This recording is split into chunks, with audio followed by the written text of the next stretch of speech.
So I am very grateful to my incredibly distinguished panel who need no introduction, and of course to University UK International for this timely opportunity to reprise our session at IHEF in 2025. The government has been like a lovesick teenager yearning for TNE without really understanding it, pretty much since the last international education was published in 2019. Each of the subsequent refreshes saw it fall more and more in love with TNE as the politics of onshore recruitment got more difficult. And of course, now we know it's touted as the main growth channel. Unfortunately, no one's quite clarified how big a role it's expected to play in this 40 billion target, or perhaps more importantly, how we're going to get there. Certainly, if our onshore recruitment flatlines, as some suspect the government wants, then TNE's growth rate will have to more than double. I mean, my own personal suspicion is the government left those numbers out of the IES to avoid anybody checking their maths. So in 2023, some of you may remember, the International Higher Education Commission TNE report estimated that we could be over 1 million students by 2030, but only with some pretty heroic assumptions about how fast new programs could be launched and scaled. And I guess here's the kicker now. The sector we know, following the publication of the IES, is going to be left to itself to drive this forwards on its own, which is really sad and disappointing because IHEC made a number of sensible low-cost recommendations about how we could drive a step change in TNE capacity and capability development, but they've been entirely ignored by policy makers.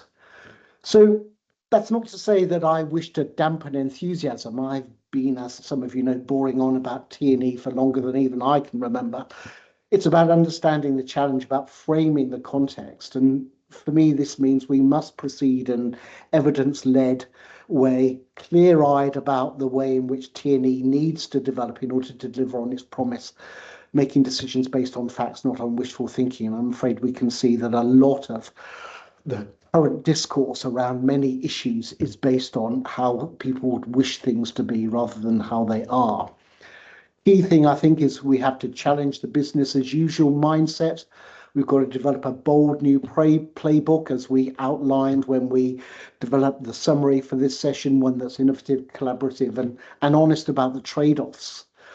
It also means learning from one another, and that's what today's webinar is all about. And our fantastic panel will discuss the opportunities, but also the complexities in TNE that simply don't arise when you're dealing with the simplicities of onshore recruitment.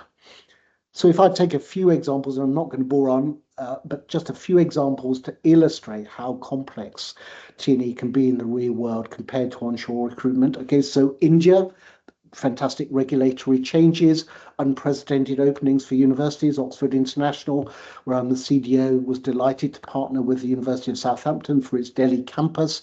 It's been a great success, but we're already seeing pushback from private Indian institutions and others who are dead set against this change. Politics begets politics. Yeah? China remains a juggernaut in TNE, but then success there, we know, requires working within a very strict regulatory framework and ensuring quality. And we'll hear more about that from the panelists shortly. Nigeria, as an exemplar of the opportunities in Africa, has lifted its long-standing ban on foreign university campuses, encouraging but an enthusiastic government, as we'll hear, doesn't guarantee success, and there are plenty of operational hurdles that remain. So these underline our key point in this panel. If we're going to break the mold, we must be ruthlessly honest about the challenges of scaling up. And those challenges, it's not rocket science. High cost, long timelines, regulatory and political risks, maintaining quality and reputation, market demand versus political desire, and structural constraints at home. We always need to understand that the ability to prosecute our TNE vision is dependent on the health of UK higher education, and not just the educational base, but research and knowledge transfer. It is a holistic ecosystem. So we need a no illusions, no excuses mindset. We need a candid, hard-nosed focus on what it's like necessary to make TNE work, not just in practice, just in theories. So on that basis, I suggest we turn to our first expert, Janet Ilieva, who is always absolutely relentless in identifying where our illusions bump into reality as defined by the data and insights of which she is an unparalleled expert. So over to you, Janet. Thank you. Thank you very much, David. And hello, everybody. I'm truly delighted to join you. Oh, I have a very simple message here, and it is really that international student recruitment and transnational education, they always move together hand in hand, mainly because they both cater to serving demand for higher education while they reach different student segments in each country. They still respond to policy shocks and policy changes. So what you have on the chart here is really showing transnational education, which is the navy blue line, and the lighter blue line shows international students in the UK over the past 10 years. There is a very strong positive relationship between these two, which is exemplified. R squared is 0.8. Basically, this means very strong correlation. However, the relationship until 22-23, this is when the postgraduate students' ability to bring dependence was constrained. That relationship was 0.98, which is almost perfect correlation between these two variables. So basically, the message is these two go together hand in hand. When they start diverging, what we have is politics getting in the way, severing the link between these two student groups. I also have the top 5 markets, TNE markets, which is the orange chart.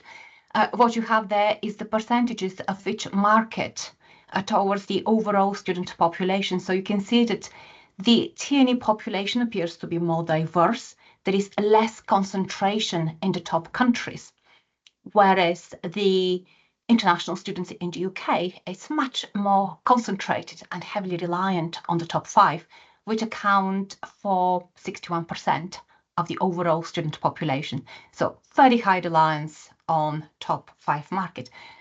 Next slide, please. And what we have here, I apologize, it looks like slightly complex, but it's actually a really simple slide. What it's telling is I'm exploring how TNE correlates with international students over time. As I said, they move together. So what you have on the horizontal axis, which is run, yes, horizontally, it shows between 0 to 100. This is gross enrollment rates in higher education. So the emerging economies or countries that are growing their HE provision are kind of where the 10, 20%. I have grouped them as countries saying it's emerging TNE. I call it emerging mainly because the higher education system is still emerging, it's developing. Gross enrollment rates are below 30%. Some of the top drivers of growth for international students in the UK are basically concentrated in those markets. TNE regulation is still evolving. In many countries, it's non-existent. It operates at a scale mainly catering to growing demand for education. And then as we move towards the 100%, you'll see these are the mature markets. TNE is very tightly regulated, and the purpose shifts to on quality, but also much multidimensional aspects such as postgraduate education provision. Research can be part of the equation as well. On the vertical axis, what you've got there is the relationship between transnational education and international student enrollments. So where the relationship is the strongest, you can see those countries right up there, they're vastly growing, and the growth in TNE goes hand in hand with international students in the UK. But we have at the diagonally opposite angle there is the countries where that relationship is severed. So these are basically all the EU countries. I've only put the top ones there. But TNE continues to expand because it's business as usual. but international relationships kind of are going the other way, is rapidly declining. And it's just an example of how politics gets in the way. So just to wrap up, it's a very simple message, really. And my first message here is transnational education and international student mobility, they go hand in hand together. When the relationship breaks, it means politics gets in the way. And the second conclusion here is that transnational education evolves with the evolution of the local higher education system. I've used gross enrollment rates as a very crude proxy. It's much more complex than that, but just as a very crude proxy of maturity of HE system is just the higher the participation rates in education, the more complex, the more regulated it is, and the focus shifts from quantity on quality and much broader national policy objectives. Thank you for listening. Thank you, David. We'll continue our theme setting as we go through the panel, but please be sure that there will be plenty of time for questions and answers. So I will pass now to Richard to give us his perspective from his unique position leading Exeter, which is seeking to rapidly scale up its TNE activities. Thanks, David. And you started with whether we're lovesick teenagers. I'm not sure I am, but maybe I'm a lovesick senior. Let's start with that at least. Look, I think everybody on this call is already committed to the TNE journey, in whether your institution is starting out, whether it is a very, very sophisticated and experienced TNE provider. A lot of us are on a rapid journey towards a TNE future. And I think in many respects, and this is why the international education strategy places so much emphasis on TNE, is that for the UK, it really is a strategic imperative now. We're looking towards a TNE pivot as we see the need to diversify not just income streams to the UK and to our universities, but also how we diversify and build brand visibility, the longevity of our institutions. And I think TNE is an absolutely critical part of that university global engagement. It really is how we position ourselves globally, both in terms of our research, but also in terms of our education partnerships, will indeed define our futures for the next 20 years.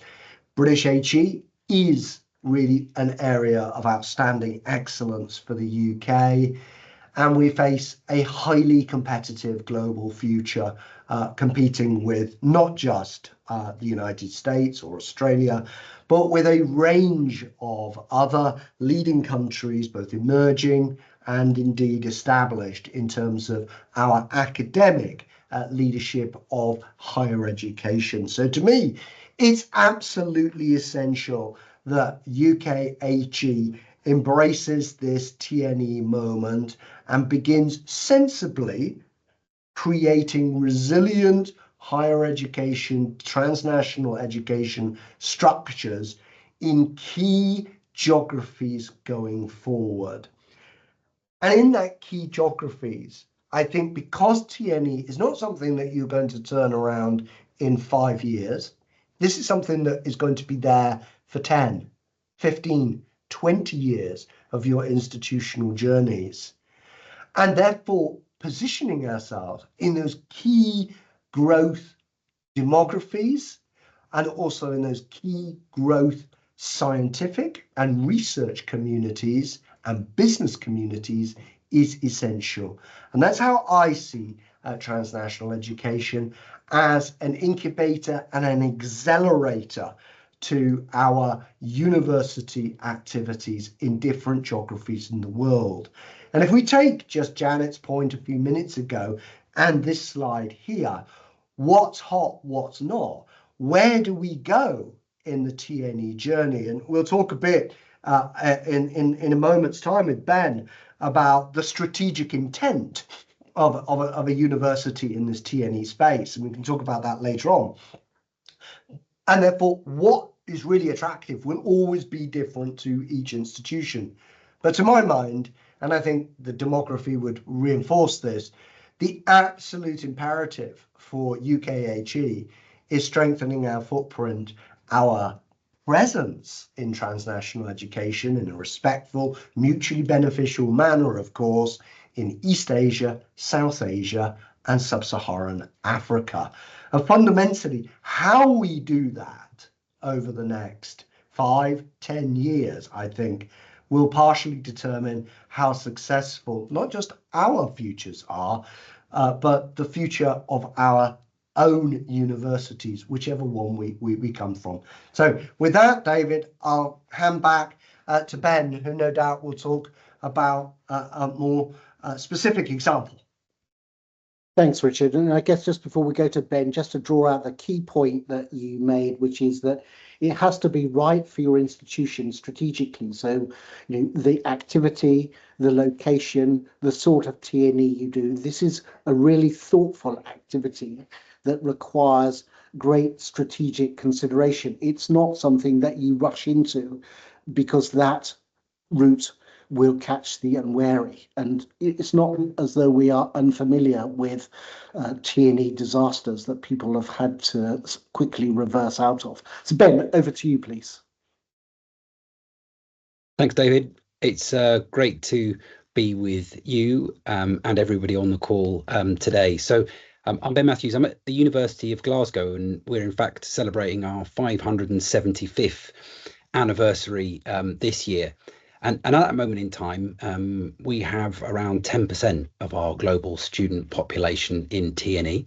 At the minute, that's in China and Singapore. And we're thinking about how we grow from there. And I'm sure that's a common thought being shared not only with my panelists, but on everybody on the call today.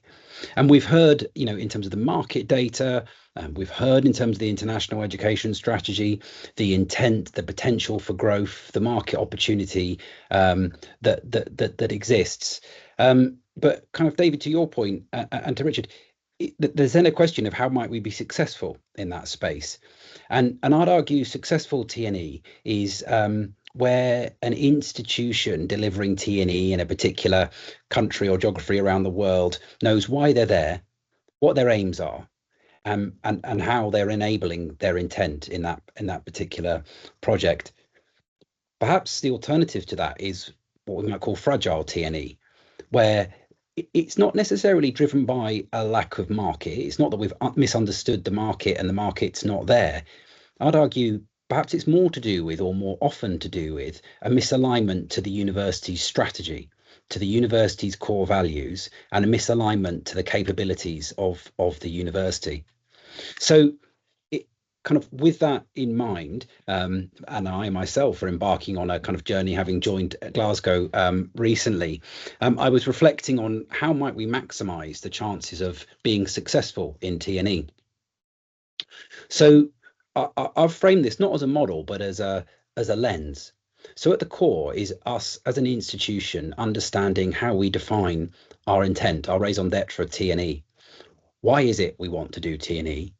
Where and how and what is it we're going to do in TNE? And I think as a community, within the university, if we can understand that, that gives us our first anchor point. It's then after that about how we intend to enable. So this is about governance, and this is about infrastructure, and this is about organisation capabilities. Are we ready as an organisation to deliver on our intent? And I think TNE can feel like a lonely task, because it could be, we're the advocates on this call of it. It could be quite a small group of people really driving TNE. But who else have we got in the tent with us across the organisation, across professional services and academic communities to really enable our intent? And finally, I'd argue, if you can kind of have a clarity about your intent with TNE, if you can marry that with the infrastructure, with the enablement, you can then step towards growth. That's important because many of us will be receiving opportunities almost day in, day out about potential opportunities in terms of TNE. And we see from the earlier graphs, the opportunities are plentiful, but the job for us is to know what to say no to, and just to pick the few opportunities that we want to say yes to. And this lens is how I'm trying to kind of position and clarify that for myself. So on the next slide, there's a slight change. It's simply to make the point that actually TNE is best delivered as a strategic enabler. It's not something separate. We're not trying to establish a desert island that's remote and distant, a satellite, if you like, of the university. It's actually something that's core to our strategy. It's something that can enable our global intent. And we need to be clear what we hope to achieve from that. That's on the right-hand side of this slide. But deliberately, that point about return on investment is at the bottom, because that's not what we lead with. That's what we gain by doing the right thing. That's all from me. Back to you, David. That's fantastic, Ben. Thank you. And then just to reiterate that this is an interactive session. I don't see any questions posted, so I'm going to be posing my own to begin with, but we really do want questions from the audience. Actually, Janet, if I come to you first, you've actually answered the first thing I was going to pose to you, which was, is TNE as outlined in the IES, a sensible strategic pivot, or just a response to the toxic migration debate? You've told us the answer to that. The question then is, okay, if the IES is encouraging us to do TNE but offers no new funding or infrastructure support, this is basically transferring risk to universities. Which universities do we think are most exposed? And what do people do about the challenges they now face? Thank you, David. It's if I may just reiterate the earlier message that the IES, we've got two distinctly different student populations. This is students studying in their home country, and these are students coming to the UK, the internationally mobile ones. And it does appear that the strategy prioritizes one of those student groups. And if I may just go back to Ben's concluding sentence, is strategic enablers for delivery of the strategy. It's reputation, brand, global engagement, touching different segments. And we appear to be a little bit one-dimensional there, mainly prioritizing segments in their home countries. So we have a little bit of a disconnect in the entirety of the proposition. Basically, if we're to be truly capitalizing on global engagement opportunities and trying to maximize on our risk, maximize on the opportunities out there. So ultimately, the underlying risk that emerges then is tying up, and I guess it stems a little bit from the strategy within, from the education as a sustainable proposition, which I fully endorse. I think it is right to rebalance the conversations about sustainable global engagement, rightly so, and slightly decouple it from that focus on the being transactional, so to speak. However, from TNE, we go straight into the 40 billion target. And I think this is where we have a little bit of a risk and a problem, especially if we lead institutions to believe that TNE is going to generate this 40 billion target. If I may go back onto Ben's final slide, yes, the ROI is there, but that's not the leading. That's not why we do it. There are different targets, and the way it's framed in the strategy is slightly on its upside down, so to speak. This may be the benefit, but it's not the reason why we do it. And for it to be an enabler for global engagement, this is where government-to-government engagement comes in. This is where support for TNE in country is critically important, is paramount. This is where due diligence and risk assessment and any support for that would be, again, critically essential. So we have a little bit of a misalignment in the strategy to start with. And I think this misalignment is a source of risk that universities would have to manage if it's not addressed at a government level. That's great, Janet, and a great segue into the question I want to ask Richard. So, Richard, you talked about thinking about geographies, and clearly Africa is an important geography for Exeter. Both North Africa and Sub-Saharan Africa features strongly in sector narratives. Your own slide showed the growth in the youth population in Africa. Okay, it doesn't appear much in the IES. Okay, so are we running ahead of political enthusiasm? Is our enthusiasm in advance of our ability to deliver? There are plenty of opportunities, but also a lot of challenges in creating a sustainable, high quality TNE operation in either North Africa or Sub-Saharan Africa. What's EXA going to do? Thanks very much, David. And there is no question that that in contrast to processes, TNE processes, such as in China and a few other locations where you walk through a process to establish a joint education institute or a joint program, that establishing transnational education in Africa and in parts of the global south is a lot more challenging. A lot more challenging because very often the very processes that you hope to have in front of you have to be developed at the same time as you are building your own transnational education project. As you mentioned, the University of Exeter is establishing a branch campus in Cairo, and has worked very, very closely with the Egyptian government to do so. And in that case, I think it is probably the right strategy to work at that very highest of levels and then bring the project down into the operations front.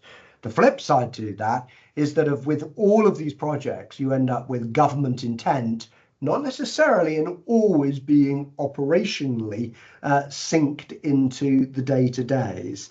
So those are absolute challenges that you have. You wouldn't expect me to say anything less than to be enthusiastic for colleagues on this call to progress in Nigeria.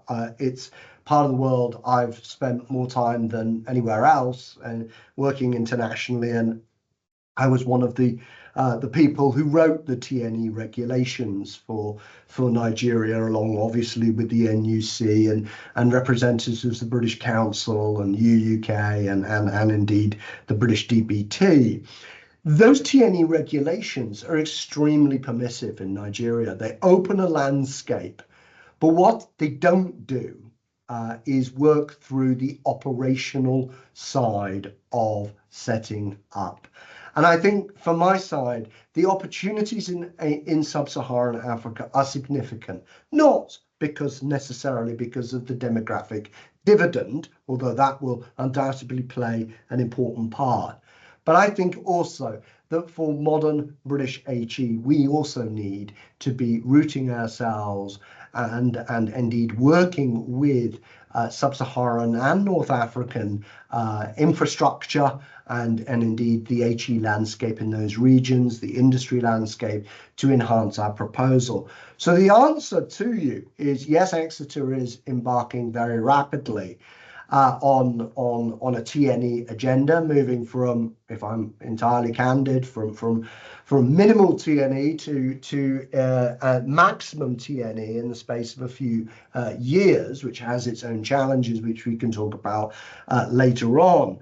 But I think for colleagues on this call, often thinking about what are the next opportunities in play, I think now Africa as an entire continent, which is of course hugely complex, hugely rich in so many different ways, does present an opportunity because many leading governments see TNE as a really key enabler of their home strategies about developing capacity in country, about limiting the exodus of capital or drain, as we might refer to it. It's all about building up, which is at the heart of the African Union's strategy for the entire continent, is building up. Now, TNE is a means towards that end. It isn't homegrown in entirely that sense, but it does provide a really attractive place,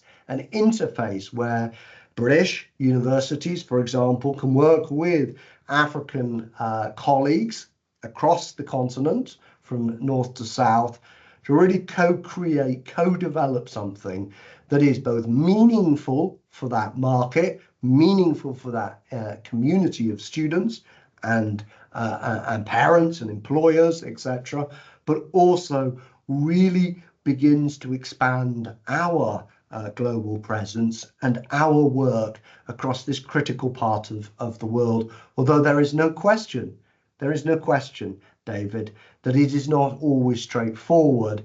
And for colleagues who would like a very straightforward process, which is often a challenge in our own organizations, a linear process thinking, that working in contexts where matters may not be entirely linear requires agility, it requires resilience, and it requires a lot of confidence throughout the organization, from the governing council all the way through to the professional service and academic teams who will ultimately deliver these types of initiatives. Thanks for that, Richard. And I see there's some questions in the chat about leadership, and we'll come to those in a minute. And in fact, also come to Janet, who's spoken before on how you separate virtue signaling or wish fulfillment on the part of governments who rarely act with a single voice, from people who are really serious, and where there are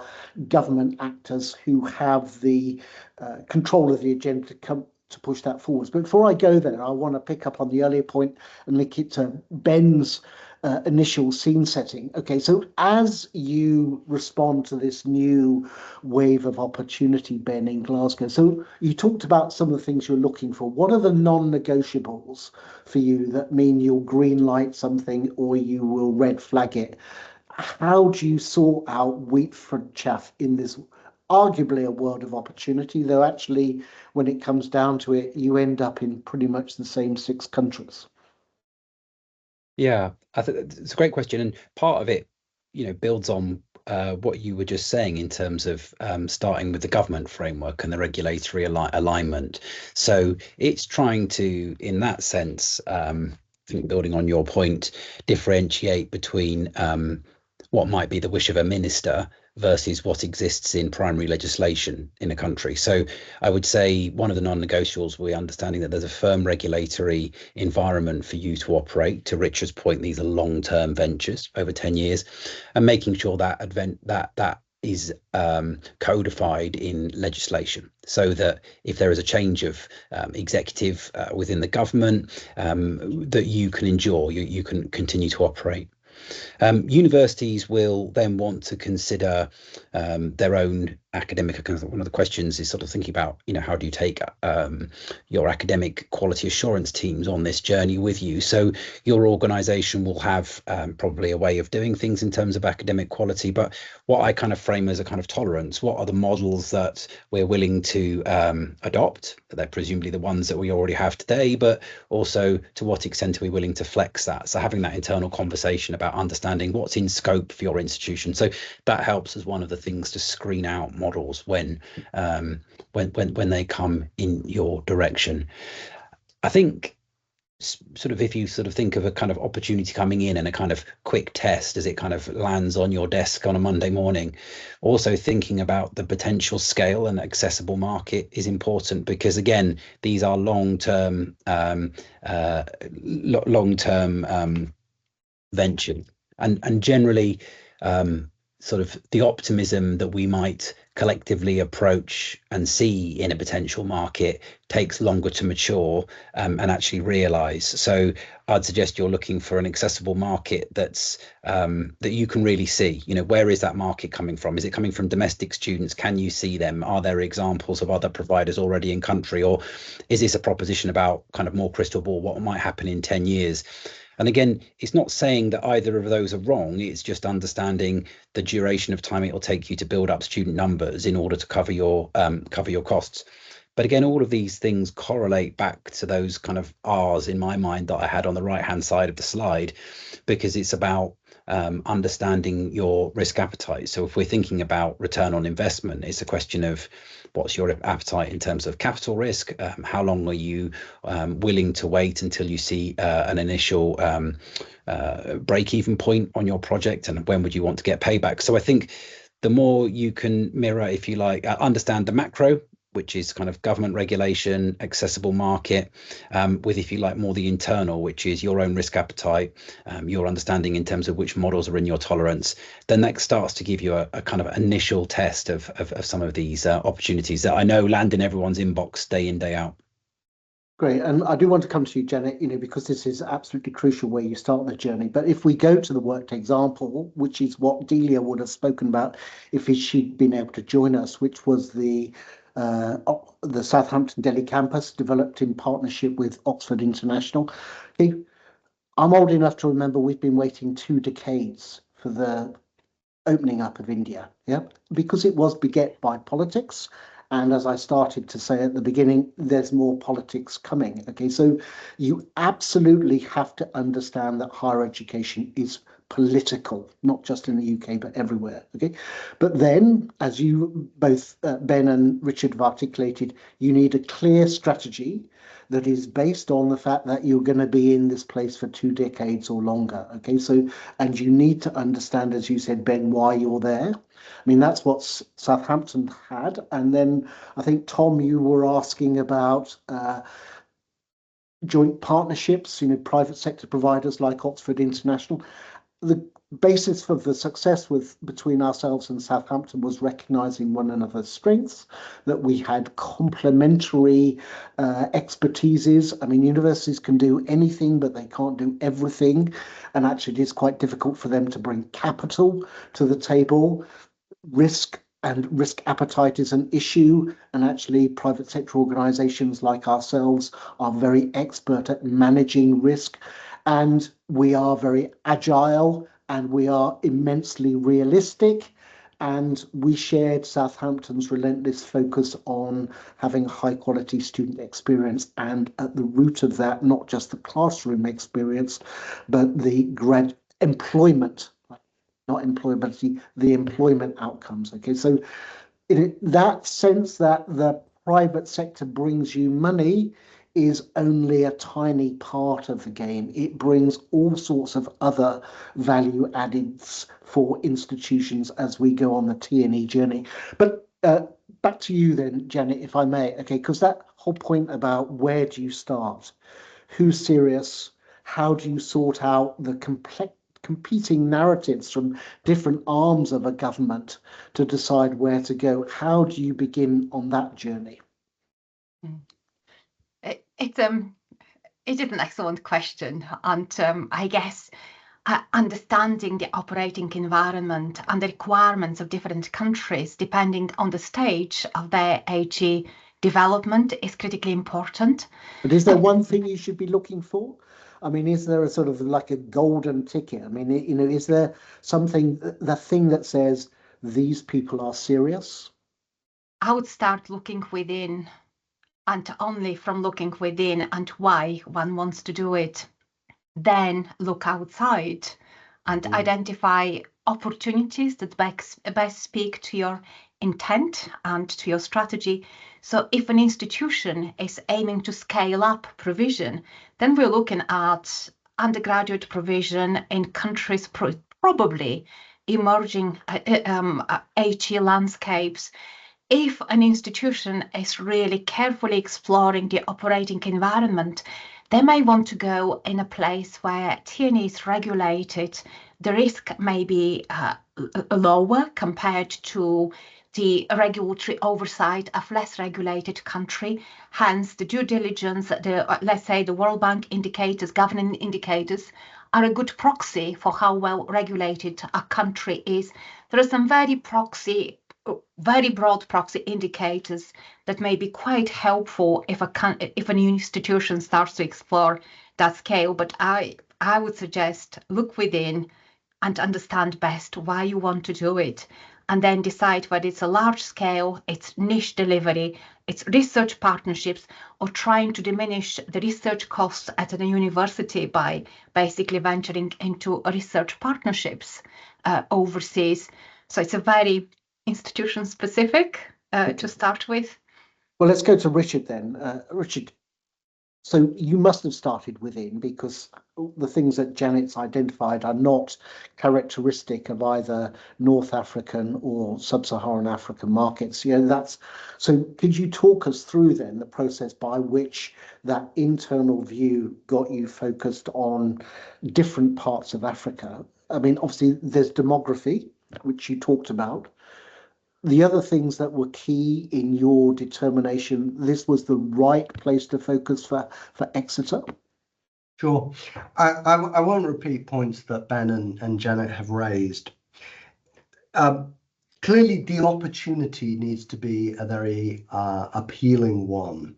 It also needs to be one from our side, which enabled us to envision and see a route towards creating scale over a 5 to 10 year period and beyond. We could see that very clearly with the Egyptian government, who introduced to us quite early on quite a compelling vision, but beyond the vision, also the route by which we would then operationalize that vision. Very nuts and bolts process in terms of isolating a physical site, building it, developing that campus infrastructure, working through with us the legal frameworks by which we would work through. So for us, we ticked the boxes that Janet has raised: regulatory compliance, tax, repatriation, finance, outside the wider academic appeal of the argument. Does that mean that we have not run into difficulties? Absolutely, we run into difficulties. The question you have to resolve for your governing council, your executive board, isn't that you're going to face a problem. Everybody will face that. It's how will you resolve that? Can you see a route to solving the problem? That just takes time. If you can't see a route to solving the problem, then there really is a fundamental challenge. And that goes back to this wider point, David, about working in Sub-Saharan Africa or many global markets for that matter. Southeast Asia also is quite relevant, where the regulatory landscape is not precise and the implementation framework is not as aligned as perhaps one might like it to be from a UK perspective. But it is about creating that resilience within the organisation. I think all of us would recognise that we all are involved in learning by doing in TNE. But I do think that for organisations, it is about having that ability to assess the opportunity, but also to reject the opportunity. It's that ability to assess the opportunity, to say, yeah, there's a strategic advantage here of that scale, and we can operationalizing it. It's having an organization that is solution oriented rather than problem oriented. And that is a journey that TNE forces organizations to address, because the problem is invariably in a different legal context, regulatory context, and that requires the organizations to do that work. So I do think having resilience is important, and I'll be honest amongst colleagues and friends here on this session. I do think that over the last 2 years, 3 years perhaps, we've seen an awful lot of universities jump on the TNE bandwagon. And when you talk to them, they're either really new to TNE or they haven't really got anybody on teams with worn expertise, folks who, earned the t-shirt and have done it in different places. And I honestly think that is quite a risky strategy for universities, because you do need these people, the Ben Matthews of this world and others, who are familiar with the landscape and who can navigate the uncertainty and create calm when in many other contexts it could create a great deal of internal anxiety, which then undermines the case. And so, Ben, maybe I could ask you to respond to that and to pick up the point also around is it different in Scotland? Obviously, we have to recognise four nations of the UK have different dynamics, and you might argue that we're seeing greater differentiation in approach. And then I think there is the point that Richard articulates, which is that, we forget that the Australians don't do proper TNE. Okay, because their regulators stopped them doing it after they'd lost a ton of money in Southeast Asia in the early 2000s. So they are re-engaging. But there are a whole raft of failures, some of which are UK based. We try not to talk too much about. Okay, so let's not pretend this stuff is easy. So if you could take that point then, Ben, about as the man who's doing it, recruited to do it for Glasgow based on the great success you've had, and then the particular opportunities or maybe challenges of doing it from within Scotland. Obviously, Glasgow has been enormously successful in onshore. You've got a bridgehead, but not a massive platform in TNE, I think it's fair to say. Yeah, absolutely. I think that's fair. So, Johnny, I really appreciated and connected with the point that you made about understanding self and inside first, to assess the opportunities. And kind of my analogy there is a bit like advertising for a job, and imagining a load of candidates walking into the room, and you score everyone, but no one tells you what the job is you're trying to recruit for. So if you don't understand that, you can't make that assessment. And I'm all for the kind of hygiene factors of thinking about regulatory and kind of some of the go no goes around that. But we really have to understand what is it we're trying to achieve, or all the scoring sheets we produce will still not give us the answer. And I think in the TNE space, you can kind of go round in a kind of a bit of a kind of soup, kind of round and around and around, looking at these different opportunities. But you have this feeling that you never quite know, well, which one should we progress? And to Richard's point, are you able to articulate to the board clearly and crisply enough about why that's the opportunity we should take forward, as opposed to 3 others that have come in that week and have been mentioned to someone else in a corridor? I also thought, like, one of the reflections, as kind of just thinking as we were all speaking, that we're talking about quite large set piece TNE pieces, kind of in partnership, probably to de-risk them, given the capital appetite or lack of capital appetite that many of our institutions probably share. And I've been involved in many of them and would speak, passionately about them. But there is also a kind of slightly unsung, lower scale TNE that could also be a good way to start. So I think it's worth trying to remember that. And in my role now today, I'm thinking of 2 strategies. One is about the set piece, which is giving a lot of our attention today and gets more of the kind of time in the sun, but also thinking about the steady, determined drumbeat about how we can connect with different parts of the world, how we can build relationships that can be mutually beneficial, not just in the teaching space, but also in research, in industry engagement as well. And I suppose, Richard made the point very clearly that this is a long-term endeavour, and actually some of those lower scale, quieter partnerships can help us understand, should that be a country that or geography that we'd like to do. It's a kind of lower risk of both partners trying before they buy.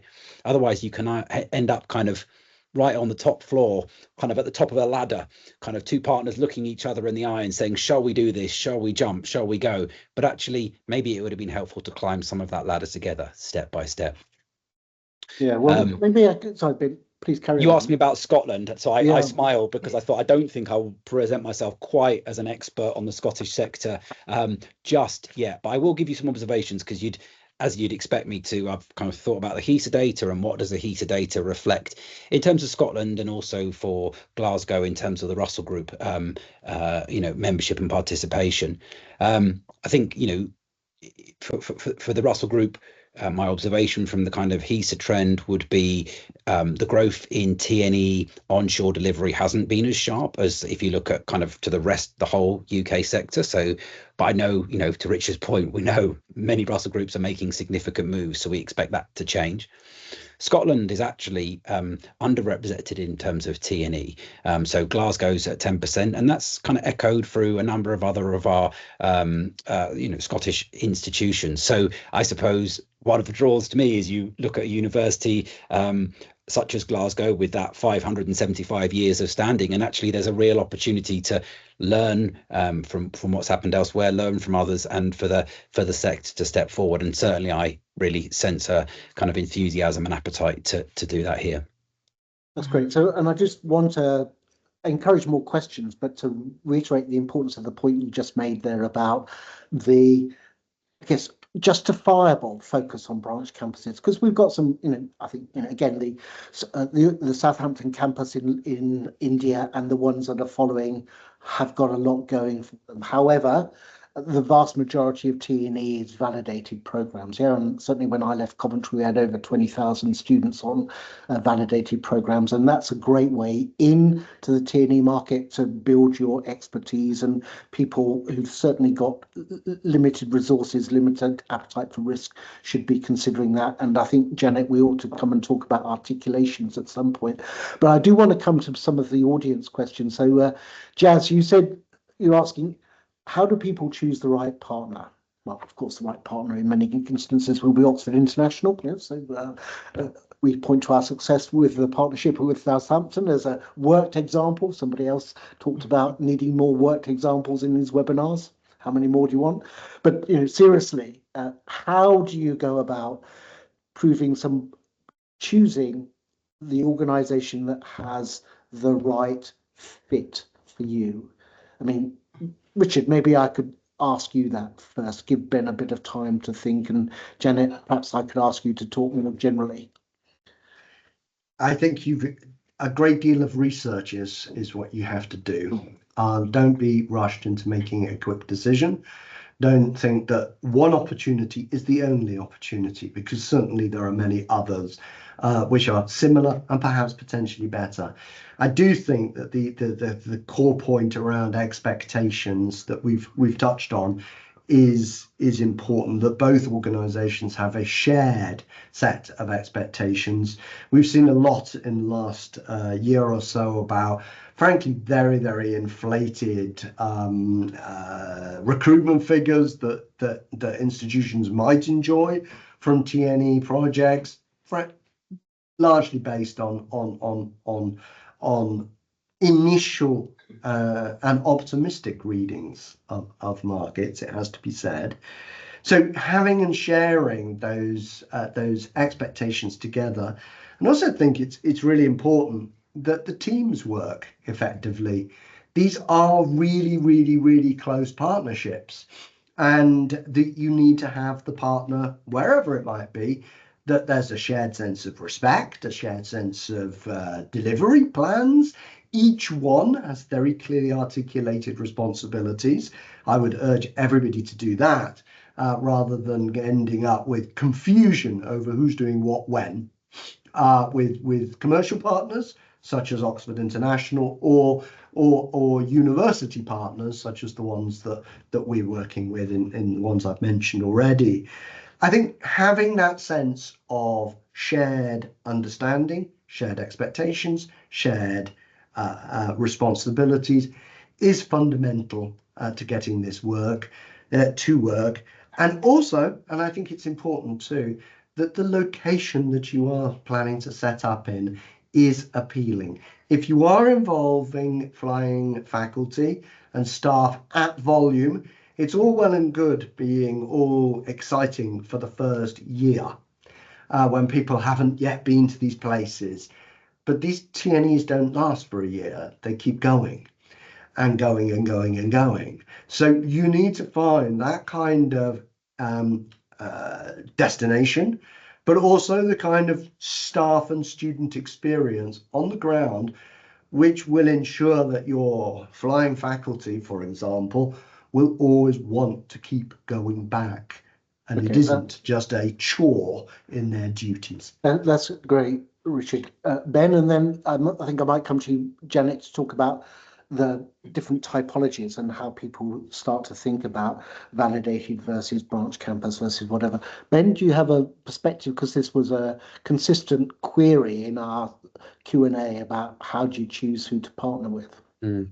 So I think that the winds of TNE are blowing strong. We've got government rhetoric, we've got internal pressures in terms of the changing student demographics that Janet articulated in the slides earlier, and we then all find ourselves, if you like, at the coalface, figuring out, well, what are we going to do about this, and can we deliver the kind of change the institution want? And then we find an email box full of partners who are ready to help us in that situation. And the question is, how do we marry their intent and their values with our own? And I think it is fundamentally about a values underpinning. You need to identify in a private partnership the questions of where's the money coming from, and what's the values-based framework for the organisation that you're working with? What are their long-term aims? Now, I say that not to suggest that you're looking for them to directly map to every aspect of a university, because the only place you'll find that is another university, or perhaps even just your own university. Actually, it's about understanding that kind of Venn diagram. In coming together, what are the complementary aspects that the partnership can bring? How can you achieve value? And how is it clear that when you're working together, your motivations are well aligned, so that a success for the partner is a success for you? So it's thinking about how you craft the contract and how you develop the measurables so that those are aligned. So it is joint success, as opposed to creating kind of friction points in that.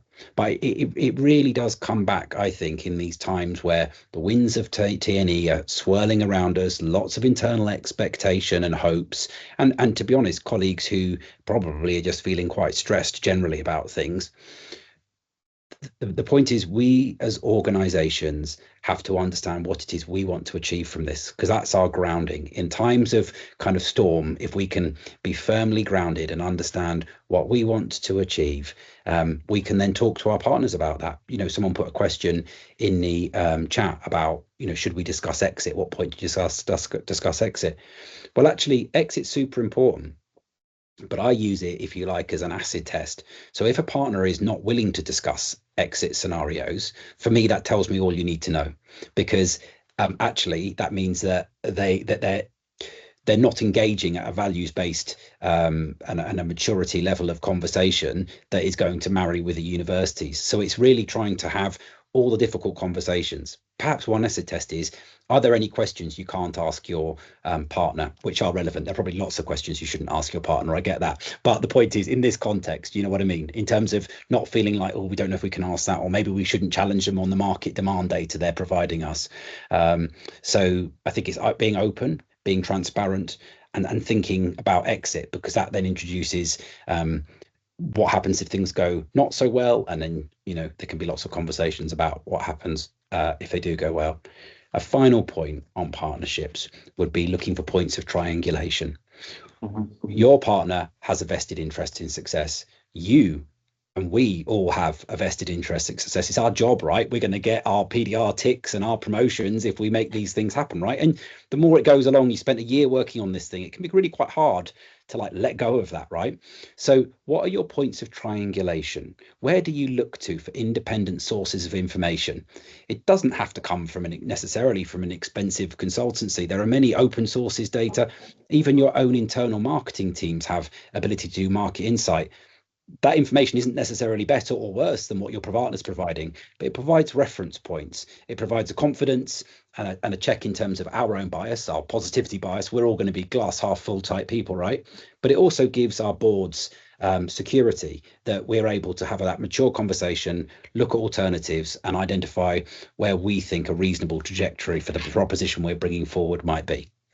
Fantastic, Ben. And I think the thing that underpins that, which we haven't quite said, so I do want to reiterate it, is we do need some new models. Yeah, we are not going to get to where we need to be to realise the potential of TNE with the existing models. So, Janet, final words. I mean, actually, I'm going to give you free rein to wrap up, actually, because you have such a wealth of experience. Perhaps you could just share some parting words with us that might resonate with our audience as they continue on their journey.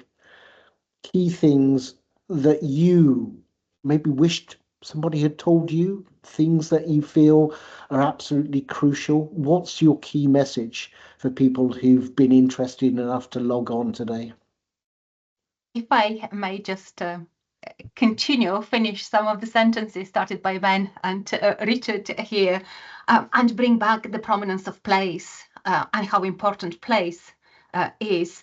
And sticking with the notion about these TNE wins that we are all feeling at the moment, it's basically touching on several really important developments out there. And this is international mobility towards the big four study destinations is slowing down and is very much moving into other directions like East Asia, like the Middle East. And these are the growing other places to be, where UK providers, if they want to continue to be attractive to international students, wherever these students are, they need to be at the right place at the right time. And it does seem to me that it is the right time to be in prominent rising international study destinations. And sadly, many of those are not the UK at the moment. They are East Asia, they may be in China, they may be in India, they may be in Dubai, in the other Gulf states, in North Africa. What we're talking about, UK TNE has been very, very successful in places that are naturally arising as the new international study destinations. And it appears that TNE is complementary to international student mobility.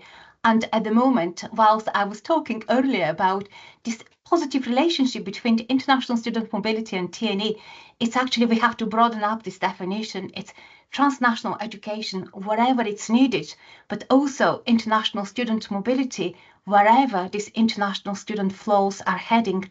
And at the moment, they're heading elsewhere. And it is the right thing to do because this is the right time.